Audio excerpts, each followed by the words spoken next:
G'day, Bomber fans. Disaster avoided. I was getting ready to record a 300-point loss video. I was actually looking at the record margins today and kind of seeing, I guess, seeing what the vibe was. I was thinking about how many goals Jezza would kick, what a big loss would mean in terms of records and history. And in the end, this was just another game of Friday night footy. It wasn't a good game of Friday night footy, but it wasn't really notable in any way. And that is, I think, given what we were expecting coming in, that's probably for the best that we just, we'll forget about this game in a year's time. And, for some of the game, we actually had the Cats sweating. Like that third quarter, that was fun. There were moments in this game where we were the better team, which is really interesting. Lots of good to talk about in this game, lots of bad too. It's, again, as it's been all year, there are more injury worries, which is just annoying.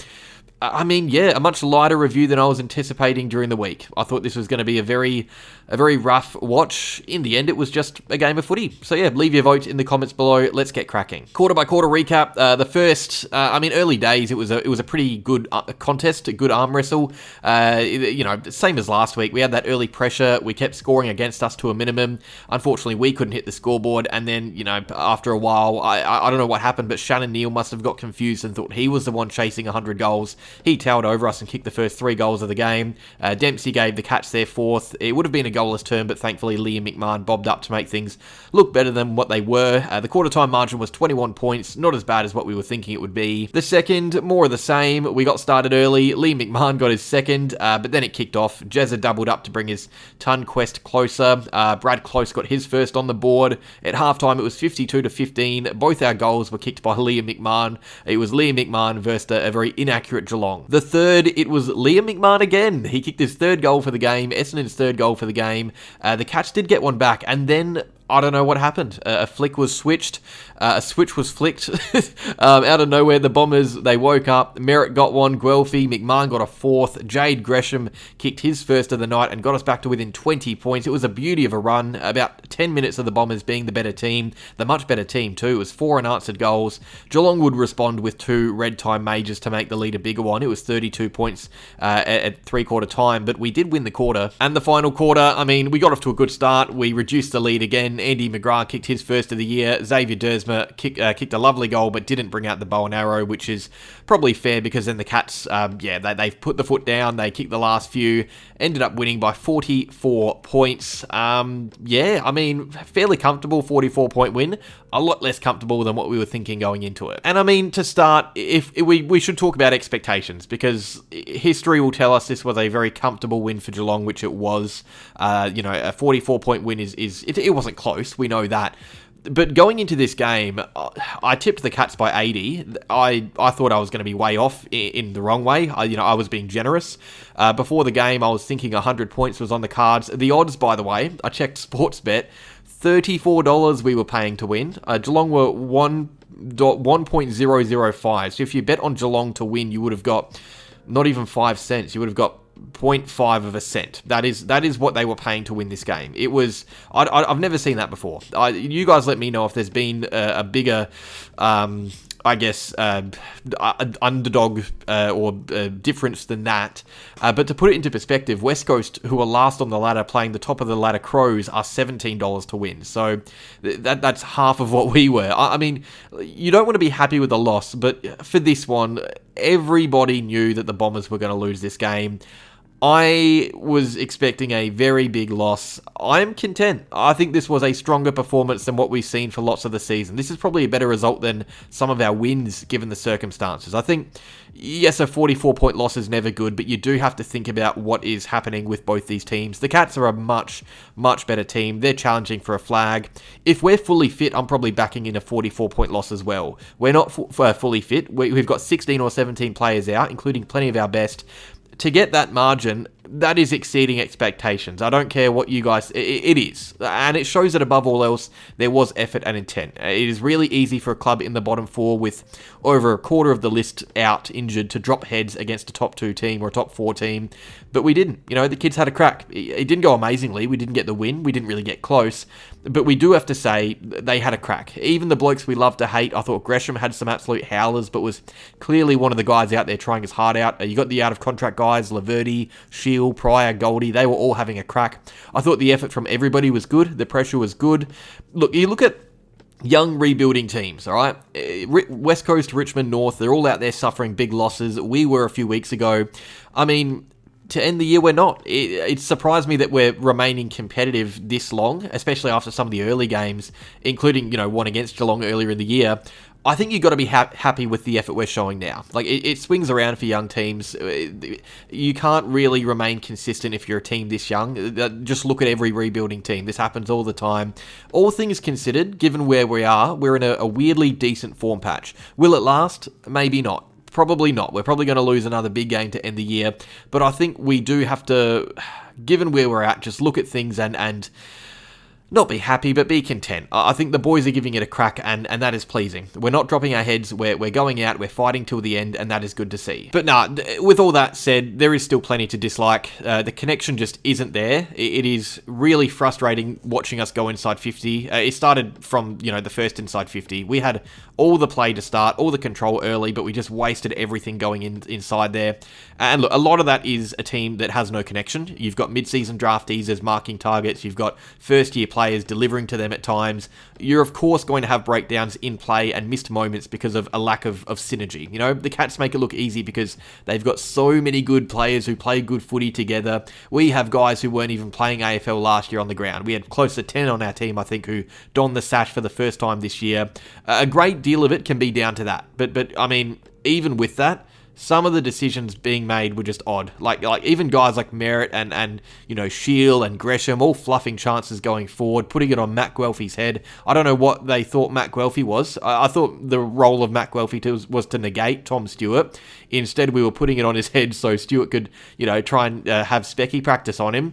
I don't know, and it's just deflating because then the Cats go out the other way and kick goals with ease. So, yeah, going forward, there are still big issues, and this has been a theme for a while now. So, yeah, we actually only had 5 less inside 50s than Geelong, but almost 20 less scoring shots. And that shows you that this game was, it was one team who are connected and know how to open up a defence, and then on the flip side, the Bombers who aren't connected going up against a strong backline. If we're analysing the game and picking it apart, which is not really the vibe for a matchup like this, but it really is just a case of a very efficient team against a very inefficient team.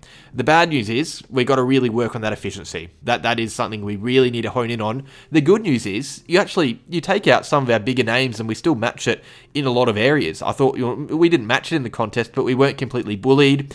We weren't completely bullied in the air. I think there were plenty of positives and plenty of areas and aspects of this game that were close.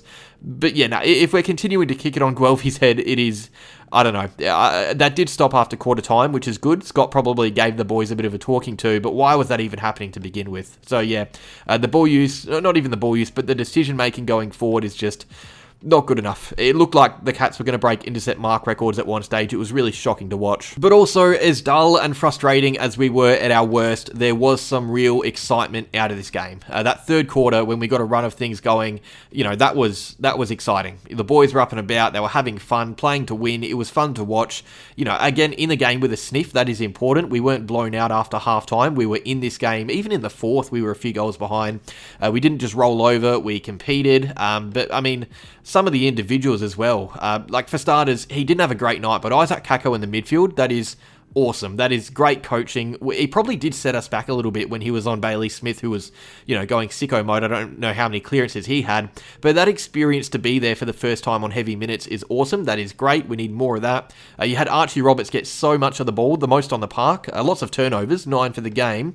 But, his intent, his efforts, his smarts, I thought he was really good again. He's definitely in the top 3 or 4 for the Rising Star. Liam McMahon, I delisted this guy a few weeks ago in my list management video. I had him delisted. I feel silly now. He's been awesome. 4 goals in an AFL game is massive, but against Geelong with the ball coming in that poorly, I thought he was great. 8 goals in his first 4 AFL games, by the way. Awesome stuff. Jaden Newen kept Stengel goalless a week after keeping Papley to 1 goal. Again, that's just a guy who's playing his role almost to perfection, Newen. You got Clark who got going late. May was hard at it. I'll talk about his ankle later. No, I thought the kids had a real crack. They were up for the contest, which really surprised me. I didn't think it was boys against men. It definitely should have been. I went into this game thinking I'd have to talk about the uncontrollables and the controllables a lot, and using the phrase boys against men. But we had kids, we had debutantes, first year players. They had premiership players everywhere. But I didn't feel like the gap was that big. A big part of that is probably them being allowed to take their foot off the gas. But also, they didn't do that against Port Adelaide. They didn't do that against North Melbourne and Richmond. They've butchered and destroyed those teams in the last month or two. But yeah, you got us, and I thought we competed really well. I thought the kids were really good. Not even good in some cases, but just tough. Like Lawal getting right back up after landing on his head, that is tough. Kako and the Guts was tough. Roberts is tough. Nguyen tough. I thought the kids were really shaky and not as skillful at times, but at least for the whole game, they were tough. So yeah, it was exciting. Now, some negative things to take from this game. Of course, there are more injuries. Archer May, so his ankle was crumbling on him a few times before he went off, just rolling on him from nothing. Brad Scott said that it is at least a sprained ankle, sorry. So that would mean that he misses games, maybe even the year, possibly, which is not fun. We'll wait for scans. I mean, a sprained ankle is probably a good result. Like that's what I'm hoping for now. Like he said, at least. So at least, fingers crossed. Touch wood. It's not an Achilles, but yeah, we're hoping that it's just a small injury that he can recover from quickly. Lamont Lowell was subbed out, very sore. I wouldn't think anything structural, but he did have his back iced up. Durham is still playing with that foot issue. He's been sore on that for most of the year. You had Nguyen and McGrath with iced quads, but no known issues, I don't think, yet. The other one to note is Dylan Shield. No injury, but maybe MRO trouble. So Lamont Lowell obviously landed on his head in that marking contest. It was actually Dylan Shield who pushed a Geelong player into that contest, which tunneled Lowell. So look, if that's a Geelong player that goes down like Lowell did, that is a suspension. The way I see it, right, that is a dangerous footy act. I wouldn't mind if it's a suspension, but because it was his own teammate who gets hurt, I don't know. Honestly, guys, I've stopped trying to understand the MRO and that side of things. That is, who knows what's going to happen. I'm just going to see the headline tomorrow saying he's suspended or cleared, and whatever the outcome is, that's what the outcome is. I really can't try and predict it anymore. I can't try and understand it. It makes absolutely no sense. I mean, to summarize things, like I was thinking about this the other day, right? I was thinking about what this year would look like for someone who doesn't support Essendon. So I think for us, we are obviously very used to losing, and it's been a very, I don't know, negative year because of the amount of losses we've had. But if I was watching a, let's say St Kilda, right? Just for the sake of the argument, if I'm watching St Kilda go out there every week with 16 players on the sidelines getting smashed, and then they go out against Geelong at GMHBA Stadium and go down by 6 or 7 goals, I'm probably thinking, well done. That's what I'm thinking if I'm watching St Kilda do that. I'm thinking that anyway when teams like Richmond and North play and have close games against these top teams. That's the way I'm thinking. I don't know. It's hard for when you're a supporter of the club to be as positive as someone outside of it when you're so honed in on everything that the club is doing. I think there'll be many critical of the way that I and many are talking about this game, not celebrating it because I'm not, but I guess not being unhappy about a 44-point loss. I think given the personnel, like if you take out 17 players from Adelaide, they're going to go down pretty heavily at GMHBA Stadium too.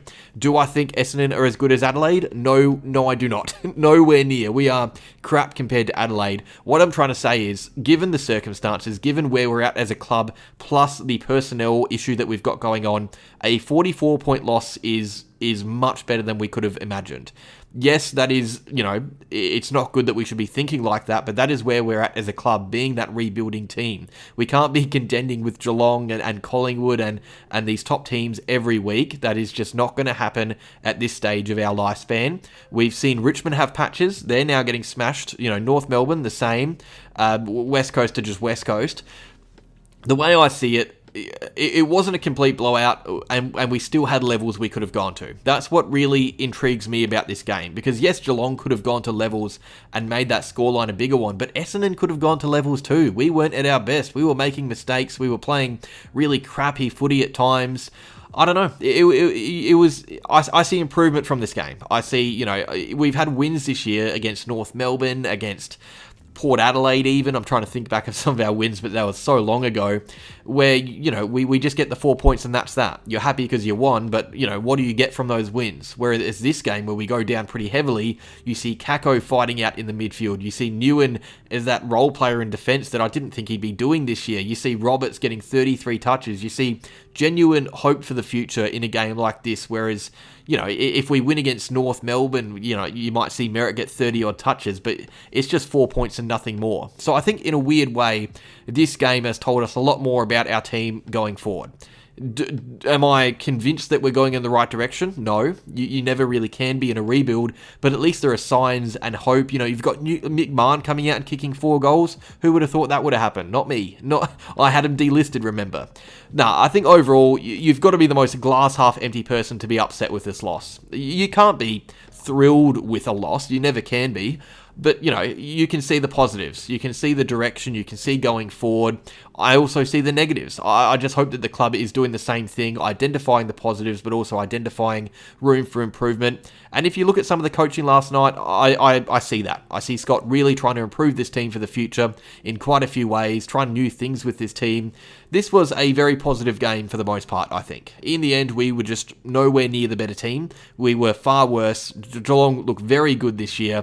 I'm happy it wasn't a 300-point loss because I was gearing up for a very negative review. So let's get on to the votes. Alrighty, votes. 1 to Archie Roberts. He won plenty of the ball, 33 disposals, most on the ground. I have downgraded him a bit because it wasn't always pretty. That's definitely something he needs to work on. His intent is fantastic. 90% of his game is fantastic. It's already great, but that kicking does need to improve. 2 to Merritt. I thought he was really poor early, but I mean, some of his efforts late in the game, especially while being tagged. That was a heavy tag he was fighting with Ocean Mullen or but whoever it was, but he ended up having a huge say on our eventual comeback and loss in the end. 3 votes to Liam McMahon. I mean, yeah, where did that come from? 4 goals, could have had more. Let us for score involvements. I thought it would have been a good idea to delist him a few weeks ago. So yeah, not anymore. He gets 3 votes, and according to John Ralph, a new contract. The role player, I'm going to give it to Old Gold. I think it is, I don't know, it's probably the last time we give him votes realistically. Like, his career is surely coming to an end, you'd think, and I thought he did some nice things in this game. He had some nice efforts. It's going to be tough in the next few weeks. He goes up against Rowan Marshall, De Koning, and Jared Witts. I'm guessing he gets a rest in there for Vigo, but it is good to see him play one last effective game for the Bombers. Just appreciate, you know, what he's done for us. Really shouldn't be playing as much as he has, but he has battled hard. But no, some good performances. McGrath was good. Redmond was strong. I thought Gresham at the end went really well. Not a bad night, you know. We look forward to next week. And guys, by the way, next week, this is really a game we should be getting up and about for. It is Zach Merritt's 250th. I think get out to the game if you can, or try to. The guy has been our club for a decade. This is our team, Zach Merritt. We would be lost without him, so give him some support and cheer him on, because he deserves it. But yeah, that's all. Cheers for watching, Bomber fans. Like, subscribe, and go Bombers.